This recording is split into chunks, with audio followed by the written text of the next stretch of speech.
They already bought 300,000 homes, but that was just the opening move. Now Wall Street is pouring $10 trillion into a plan that could erase homeownership for good and lock the nation into permanent rent payments. You think the American dream is about owning a home? They think it's about owning you, because that's what they don't want you to realize. This isn't just about buying homes. They're building a new system, one where ownership becomes privilege, and you're just a lifelong subscriber.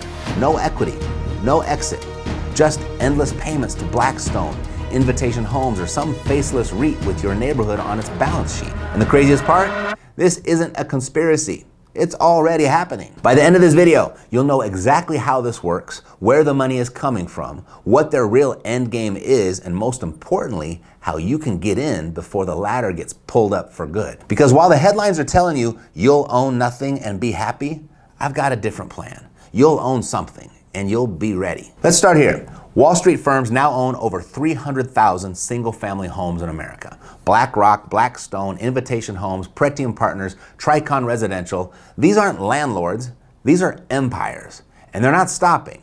According to analysts at MetLife Investment Management, institutional investors plan to sink $10 trillion into residential real estate by the end of this decade. Why? Because rents go up and tenants don't complain as long as they have Wi-Fi and a working fridge.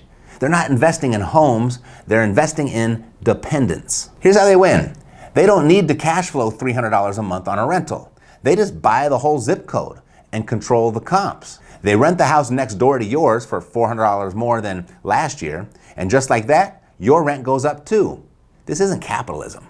This is a monopoly with nice landscaping. They buy in bulk, 50, 100, 300 homes at a time before they ever hit the MLS. They use REITs, hedge funds, pension funds, even your own retirement dollars to fund the machine. Then they turn your neighborhood into a bond, literally. They bundle the rent payments into securities, sell them to investors, and walk away with guaranteed cash flow. And the crazy part? Even if the house loses value, they're fine, because they're not betting on the property. They're betting on you never escaping the payment. Here, let me show you what that looks like. In Florida, corporate landlords like Amherst Holdings are slashing rents by 20 to 30% just to stop the bleeding. Their homes are sitting vacant, insurance costs are exploding, and their cash flow, it's collapsing. But here's the trick. They don't care. They'll sell that home at a loss if it protects the bigger portfolio. They're not emotional. They're institutional. And if it nukes the comps in your neighborhood in the process, collateral damage. This isn't just about making money. It's about removing the middle class from the equation. Because every time they buy one more property, your shot at ownership moves one step further out of reach. And if you've been told you missed the boat, housing, it's too expensive, just rent for now, guess who paid for that narrative? The same people buying the homes. Let me say this plainly. You're not priced out by accident.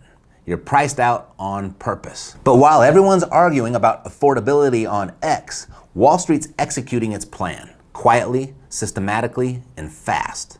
That leaves you with two options. One, you just keep renting the dream from someone who already owns it. Or two, get in now, even if it's just one door, one deal, one property at a time. And there is some good news here. Wall Street can't do what you can. They can't knock on doors. They can't write seller letters. They can't build relationships or structure creative terms. They don't do seller finance. They don't negotiate subject to. They don't take over payments or work directly with motivated sellers. That's what you do.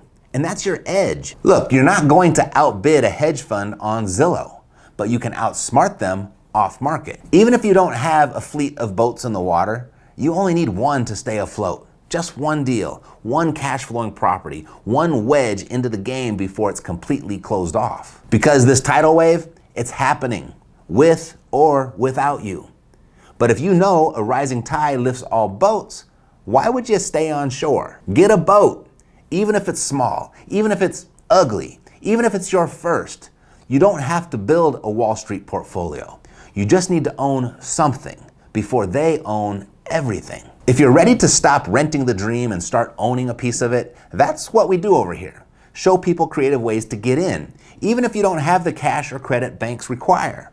If you want some help, let me know. You might like what we're doing this month in Vegas. Maybe that's the move for you. Either way though, Just promise me this. Don't wait for them to give you permission.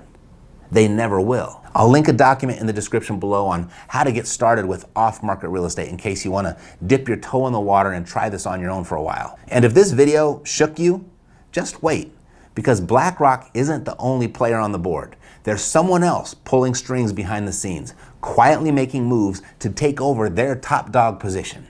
Take a look at this video right here to see who just entered the race to own every home in America. Watch this next. It'll change how you see the whole game and how serious this is that you don't get left behind. Thanks for watching. I'll see you next time. Take care.